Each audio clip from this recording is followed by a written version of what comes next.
Salmanan, no tree, it is said, can grow to heaven unless its roots reach down to hell. That is a quote by Carl Jung, a Swiss psychologist, philosopher, my favorite psychologist slash philosopher. Research on Carl Jung. Um, yo, I love that guy. I constantly am reading, I'm constantly watching YouTube around his teachings.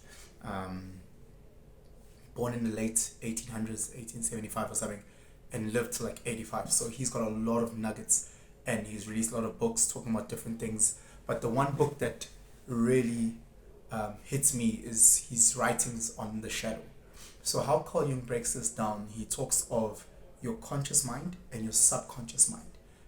Your subconscious mind being the shadow, your subconscious mind being all the things that you have suppressed, you know, this morning I was training with a good friend of mine.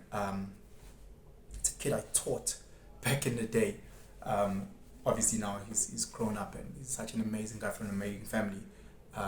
Shout out Keeks. And we ended up speaking and we were training. It was a bit of a very challenging session. And in our training, I always like to touch up on the dark side because once your body starts giving up, once you are start to crumble, there's something else that needs to take over, and it tends to be your dark side. So maybe it might be an insecurity of, maybe it might be all the failures that you've had, but something keeps you going, or something rather should keep you pushing. And we were talking about this, and we were talking about the way that we view our bodies and our insecurities around our bodies, and the way that we look at this and the way that we look at that. And I was touching on the shadow and the subconscious mind. And a lot of the times as Abantu, we tend to neglect the subconscious mind. The subconscious mind, guys, is the supercomputer. You are moving right now. My hands are doing this, I'm dressed in a certain way. It's my subconscious mind that takes over. So a lot of the times we think it's the consciousness. It's not. It's the subconscious mind. The girl that you're attracted to, the car that you like, it's the subconscious mind that is guiding you into that space. And it's so vital and so important, to actually understand your shadow. I did a post this morning, and my post said, you need to fall in love with the angel and the demon within. You need to fall in love with all of you. And Carl Jung speaks about it. You need to embrace all of you, because all of you is what actually is out there in the world. It might be projecting this, but if you are an envious person, as an example, you're trying to suppress your envy into your unconscious shadow. But we will see in how you move, when someone else is getting an achievement, this is you clapping, or you roll your eyes, or there's an energy about you that we're picking up. So all these things, instead of just suppressing your anger, suppressing your vanity, suppressing your shame, deal with it. Deal with it. I know so many people that are weak and are cowards. And once you sit and you unpack, you realize, Guti, that person has a lot of anger. That person has a lot of anger. I've always said, Guti, be scared of the coward. Because when you turn your back, the coward, that's when he pounces. Because he hasn't dealt with all that anger. He hasn't dealt with all that negative traits that he was meant to have focused on and embraced as part of him. And if he feels that he needs to work on that, then he should. I look at so many people who might be racist, and are walking around being pretentious, and they take that trait that has been deemed negative and they suppress it. Instead of dealing with it, they suppress it, and then they start having these biases unconsciously that keep popping up. If they are an employer, they tend to employ their own race, and they tend to look down on other races without realizing it. But they haven't dealt with that demon. They haven't dealt with that negative shadow.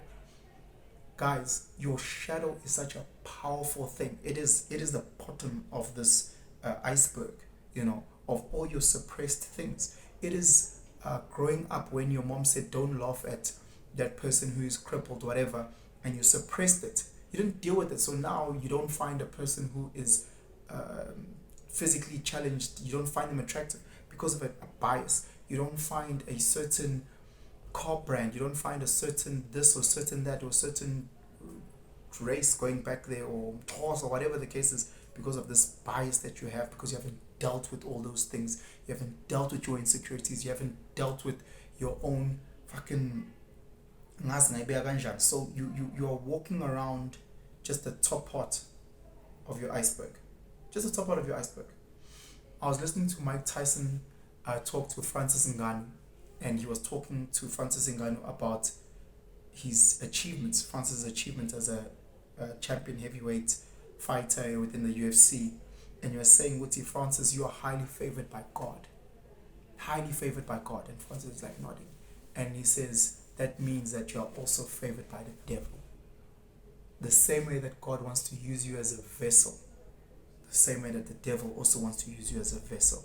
You need to understand that. So again, a lot of us, those dog shit that we're carrying, you realize there's so many guys where God has blessed them with resource, with money. And what do they do with that resource and that money? The devil controls them to start doing negative, toxic shit. There's so many guys who have been blessed with physicality, strength. And what do they use? They use that physicality and strength to abuse and hurt our women and children. So again, you need to understand, Wuti, there is so many parts to me. I can't pretend like they don't both exist. You know, you need to embrace them. You need to fall in love with who you are. Within you, there is Mother Teresa. Within you, there's Hitler. You need to understand and love the both of them and have them work together to make you a better person. You know, you need to be within you, smile and let the angel shine out of you. But understand, Wuti, should you touch me in any other way, the devil's going to come and eat your spirit. So it's all about that. So it was just interesting having those thoughts this morning and how it's translated to my day. And I just wanted to have a little, reflection chat about that. Please call Jung a shadow if you guys are into that type of stuff. I know I get excited and I start nerding out, but I'm trying to find a way in order to take those type of things and apply it to life. So if you've got your own 2 cents, if you've got your thoughts around the shadow, if you've got your thoughts around the conscious and the subconscious mind and how it can make us better people, comment, like, share. Have yourselves a fantastic day. Sharp.